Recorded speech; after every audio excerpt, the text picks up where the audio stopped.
So let's talk about your latest project. So you went to Nigeria.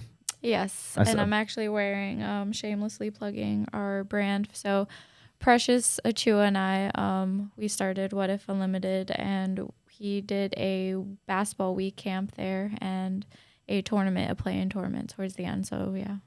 So I find this to be so cool. Obviously, someone like Precious Achiuwa, Bismack Biyombo, and these guys are like heavily going back to where they came from to, to give back to their communities and build and grow and do outreach programs to help, the communities there. And I think that's awesome, just because like when you sit down and you hear them talk, it means so much to them to go back because of the opportunity that they were given to be here. And now that they have so many resources that they are able to give back, I think it's phenomenal to see how much they really like Bismack just donated like his whole entire season salary check to build a hospital over there, and like in his dad's name and stuff. So I think that's super cool.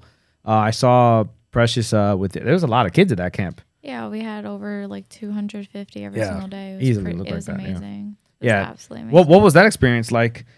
So what is the camp is like a week basketball camp? Yeah, so we had them for a full week, and like towards the end of that week, it were teams that they put together, and then they were able to play in a play-in tournament.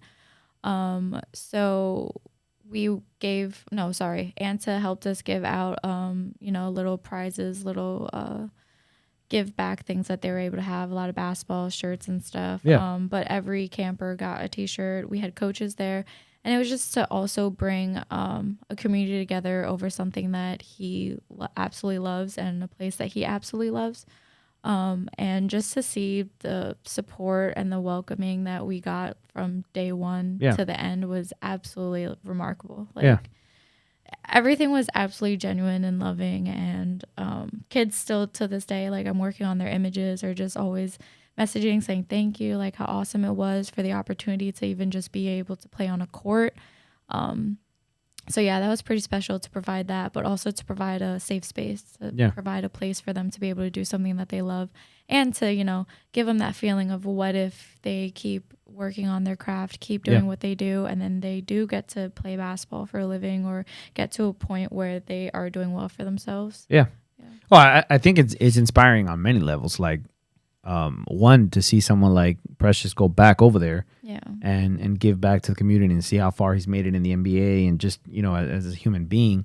But then also seeing someone like you there, right? Like I don't think most of those kids think like, oh, I can be a photographer too. But they see you kind of putting in work and they see what you're doing. They're like you're posting up these pictures of these, capturing these moments. I think every time you're around someone that does something different, it's a moment to like inspire. Yeah, right? For sure. And that's what I love about even just this podcast, right? We have so many different individuals. I'm like a person that likes to learn. Yeah. Like I love to hear people's stories, and I feel like I always learn more from just listening to other people speak.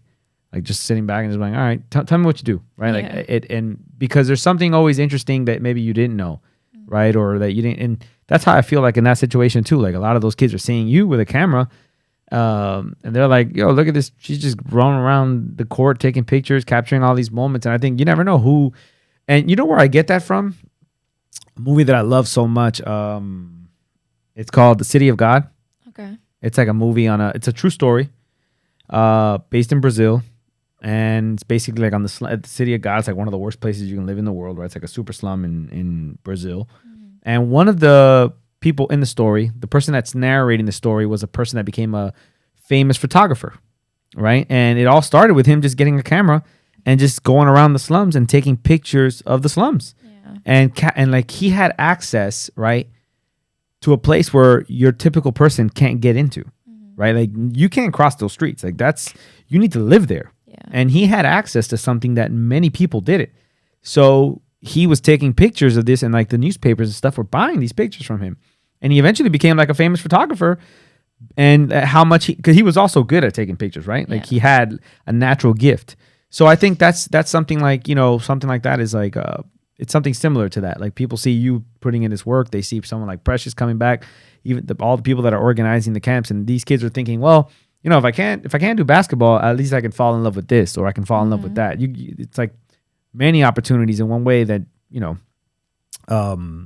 more than one. Yeah, for sure. Yeah. And I think that's super cool. So the camp lasted a week. These kids played. Is this going to become like a yearly thing? Every summer type thing? Yeah, every year. For sure. And what's the goal of it? Like, to keep, is there like a part two of like, okay, once we have the camp and we get these kids here and we organize them, is there going to be like anything that goes beyond that?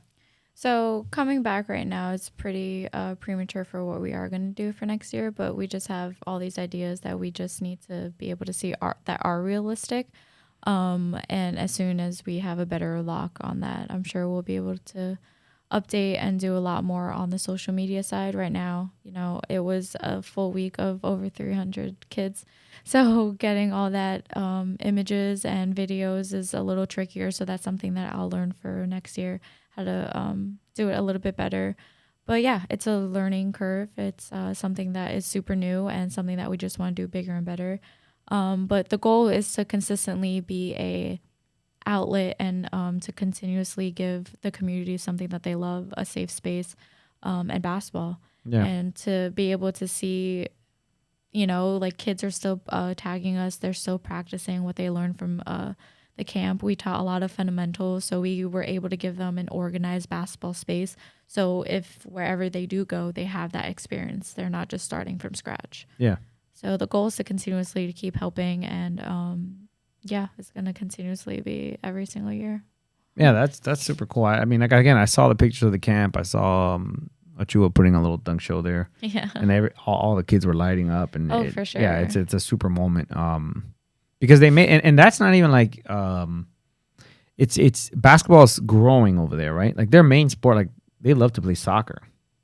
Like that. I think so, yeah. Yeah, so I coached Tony Jakiri in AAU. Okay. He played at UM, and when we were, I remember like when he first got down here, we were like that summer in AAU, and he was like, that like I play basketball because I'm tall, right? And I was like, that makes sense, yeah. And then he was like, in Nigeria we play soccer, and that's what we love, But once you grow, when I'm 6'11", like that, basketball is what got me here, right? So, but he was talking about like how much like they don't get a lot of opportunity. Basically, the conversation was going towards the fact like how much non-opportunity there is there for basketball, right? Because you got to get a court, you got to find the court, and then they don't have like facilities. Like he's like, there's a court everywhere. You can go to, there's so many gyms. Like he's like, we're practicing in a university right now, so he's like, we don't have that opportunity over there. So over there, like you get a soccer ball and we just play, and we can play for hours anywhere. So he was talking about like how much, even then, and that was like 2000, I don't know, like 12 or 2013, I don't remember. And he was basically saying like how much the lack of teachings of fundamentals in basketball and stuff like that are over there. Like that's why when they get here, they're so raw, or they don't understand really how to play the game because they don't play it often. He goes, what ends up happening is that we're just tall, and we get picked. We go to a camp, we do okay, and we get picked, and we come over here, and we hopefully get better here with the training here. So I think that's super cool with guys like Achiuwa going back over there and instilling the game and giving these kids something to to look better. Like you said, like kids are still tagging on the drills and they take from it. So I think that's super cool. Yeah. And does he plan on does it plan on like just staying there or other parts of Africa too? Like or is it going to be primarily in Nigeria? It's probably going to stay in Patako. Okay. Because that's where he's from. Right. But if there are plans, because a lot of people do want to start helping out, we are just probably going to do different places and like different aspects and try to make it as close and like safe as possible. Because that was just one gym, and we had like over 200, like I said, 300 kids almost every single day. So we need space. Yeah, of course. Yeah. And to be able to do that, like I'm sure we'll figure that out. Yeah, because it's tough to maybe find another court nearby that would have, to get like even a space that we can try to build something. Like I don't know how that's gonna work, but I'm sure we'll figure it out. There's always a way. There's a will, there's a way. Especially when your heart's in it, right? Yeah. You do all the work necessary to make it work and make it happen. So I mean, this was the year one of this, right? Mm-hmm. Yeah. So it's only gonna get better and continue to grow.